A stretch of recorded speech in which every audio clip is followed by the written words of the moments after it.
Olá, boa noite, sejam todos bem-vindos a mais uma live do Sind Justiça RN.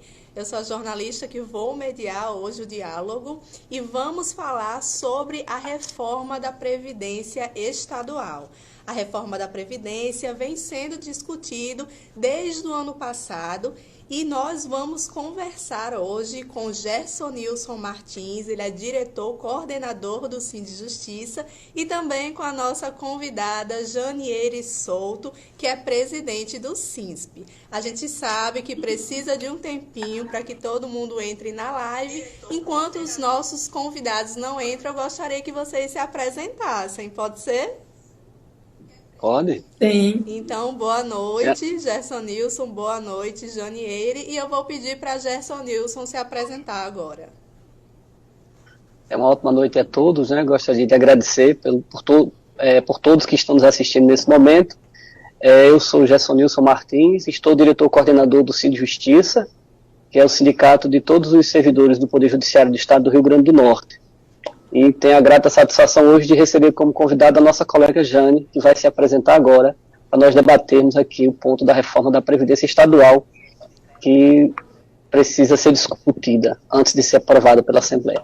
Exatamente. Boa noite, Bom, Jane, meu nome... bem-vinda. Boa noite, Priscila. Boa noite, Gerson Nilson. Nós, em nome do SINS, queremos agradecer o convite e dizer que é uma satisfação estarmos nesse espaço. Meu nome é Janiele Souto, estou presidente do SINSP e sou servidora do Estado do Rio Grande do Norte da administração direta.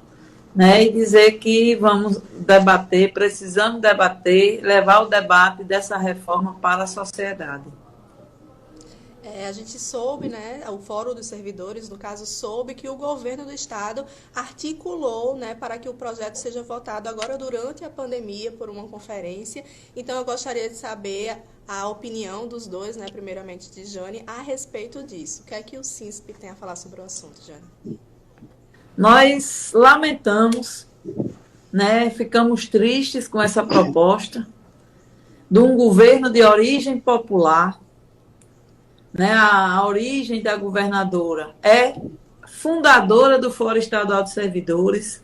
Fátima chegou ao governo porque foi fruto das lutas, das batalhas dos servidores. E lamentamos ser votado uma reforma de previdência que vai impactar com a vida não só dos servidores da administração direta, mas de todo um conjunto do funcionalismo público, seja ele do Poder Executivo, seja ele do Poder Judiciário, do Ministério Público, do Tribunal de Contas ou do Poder Legislativo. Dessa forma, escondida, às pressas, nessa urgência, golpeando e apunhalando os servidores pelas costas. Nós não aceitamos, Priscila, nós estamos em plena pandemia mundial, tá certo? A população do nosso estado já morreu mais de 1.100 pessoas. Uhum. Nós estamos com os servidores do estado perdendo seus familiares, perdendo seus parentes mais próximos. Dá a sensação que o governo do estado está copiando, de forma mal copiada, o governo Bolsonaro. Quando o ministro do Meio Ambiente disse naquela maldita reunião do ministério que vazou, vamos aproveitar para passar a boiada enquanto a população discute o coronavírus. Mas nós não vamos deixar isso acontecer, nós vamos tornar público esse debate. Estamos indignados, Não é hora de fazer esse debate, não é hora de trazer esse debate que vai mexer com a vida funcional, com o financeiro, com a carreira dos servidores. Estamos num momento de grande preocupação com a saúde, um problema sanitário no mundo inteiro. Então, você acha, eu acredito, agora quero saber a opinião do Gerson Nilson, que esse não seria o momento de votar um projeto desse. É isso, Gerson Nilson? Com certeza, eu ratifico todas as palavras de Jane e ainda complemento mais. Durante todo esse processo de discussão da reforma da Previdência, que o governo e os deputados querem nos passar que tem urgência em ser aprovado até o final desse mês, quando na realidade nós sabemos que ainda existe uma PEC que está discutindo a reforma da Previdência para os estados, e que nós temos essa obrigatoriedade de fazer a reforma da Previdência até 2 anos da promulgação da Emenda Constitucional 103. Então, a gente não entende por que essa pressa desmedida do governo do Estado. Nós, do Fórum, fomos atropelados durante as chamadas reuniões para discussão dessa proposta. Tentamos impedir que essa proposta chegasse até a Assembleia Legislativa, com as mobilizações que fizemos no início de fevereiro em frente à Assembleia Legislativa. Mesmo assim, a proposta foi encaminhada. E agora, com o advento da pandemia, né, onde a Assembleia suspendeu o atendimento presencial, estão fazendo as votações remotamente, nós somos surpreendidos com a notícia de que a comissão já tinha aprovado o relatório da reforma da Previdência, da Emenda Constitucional 02, e que já estaria pronta para ser posta em votação. Então nós fomos pegos de surpresa, nós não acreditávamos que isso fosse possível de acontecer, e a nossa luta agora é impedir que essa votação seja feita remotamente. Né? Essa votação tem que ser feita presencialmente para que todos nós possamos discutir ainda mais junto aos parlamentares essa reforma da Previdência que aí está posta. Como bem disse Jane, que taxa inativos, que majora as alíquotas dos ativos, né, e vai trazer mais ônus para uma classe trabalhadora do Estado que não tem reposição nem das perdas inflacionárias há mais de 10 anos e os colegas aí do Executivo, além disso, ainda tem 3 folhas de salário em atraso. Então, é inadmissível que isso aconteça num momento como esse. Eu gostaria de convidar os servidores do CIS Justiça RN que, se quiserem participar do nosso debate, mandem perguntas, né, que eu passo daqui a pouco para os nossos convidados. E eu gostaria também de saber de Jane, ela sempre fala que a reforma do governo do RN, de certa forma, está sendo pior do que a reforma de Bolsonaro. O que você tem a dizer sobre isso, Jane? Por que você sempre fala a respeito disso? Olha, essa reforma do governo do Estado do Rio Grande do Norte, ela é de longe 1000 vezes pior do que a reforma do governo Bolsonaro. Por quê? Porque a reforma do governo Bolsonaro, ela inicia com a alíquota de 7,5%, de forma progressiva. A do governo do nosso Estado inicia com 12%. Sabe por quê? Porque o governo do Estado fez um acordão com os deputados para diminuir a alíquota máxima previdenciária, que era para chegar no nosso Estado até 22%. Ficou em 16%. Fátima, o governo da professora Fátima Bezerra, resolveu bonificar os altos salários do Estado e penalizar os menores. Iniciando, quem ganha um salário mínimo vai ter uma redução de salário, porque a alíquota previdenciária vai passar de 11% para 12%. A do governo federal é 7,5%. A do governo Bolsonaro, que nós fomos para a rua, vestimos camisa, eu tenho uma camisa do Cine Justiça, contra a PEC da morte, contra a reforma da Previdência. E nós não temos como defender essa reforma, porque na reforma de Bolsonaro, na reforma que está em implementação do governo federal, ele não penaliza, ele não confisca, ele não reduz o salário do servidor aposentado, Priscila, que hoje não paga Previdência. Qualquer aposentado do Estado, até o limite de R$ 6.101, ele não paga Previdência. E o governo do Estado vai fazer esse servidor pagar.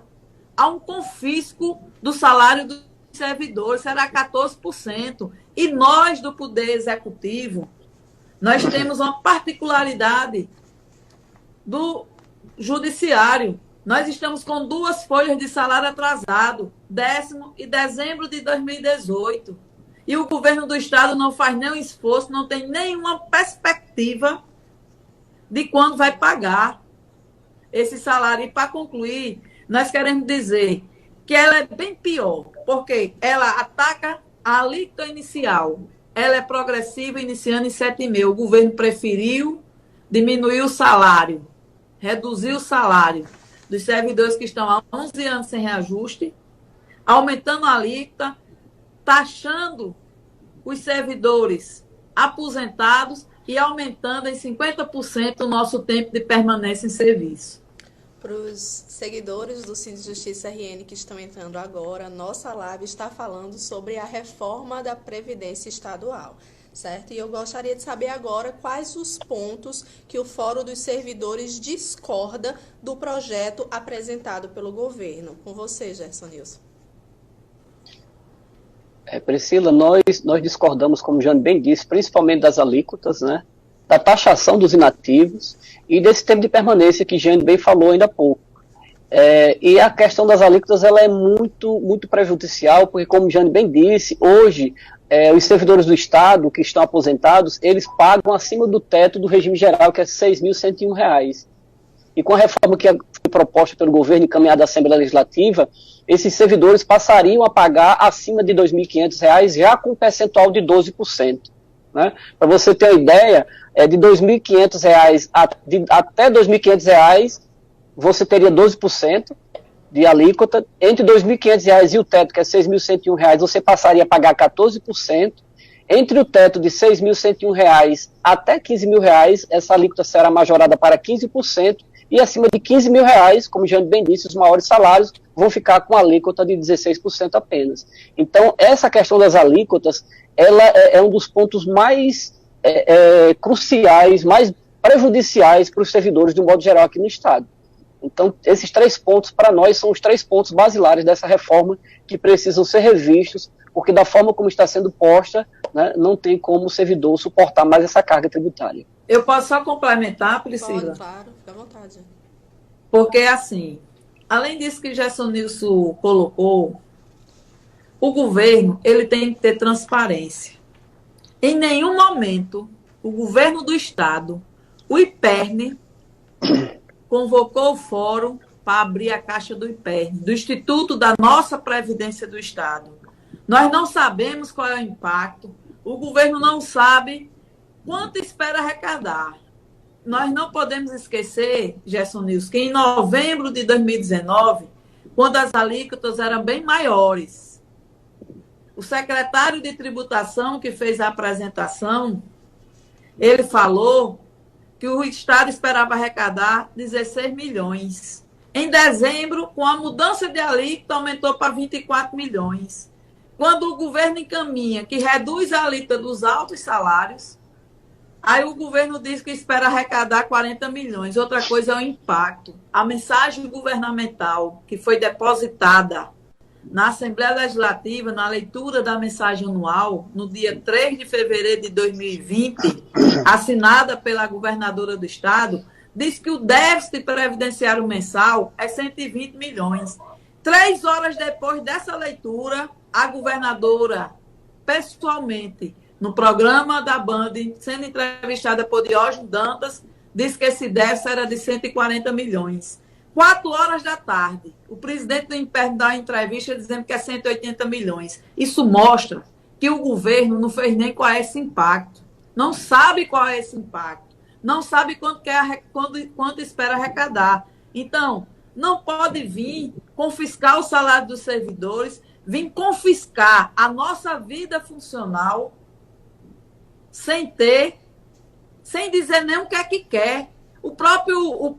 A coisa mais esdrúxula, Priscila, foi que essa discussão foi conduzida, e Gerson Nilson sabe, pelo secretário de tributação. Nereu veio aparecer na última reunião que o Fórum participou, quando o Fórum cobrou a presença do presidente do IPERN. Oxi, uma reforma de previdência que é discutida com a tributação, não é discutida com o IPERN? Um outro ponto também, para concluir, que nós queremos deixar aqui. Quando nós do Fórum, nós nos ausentamos, foi porque o secretário, o chefe da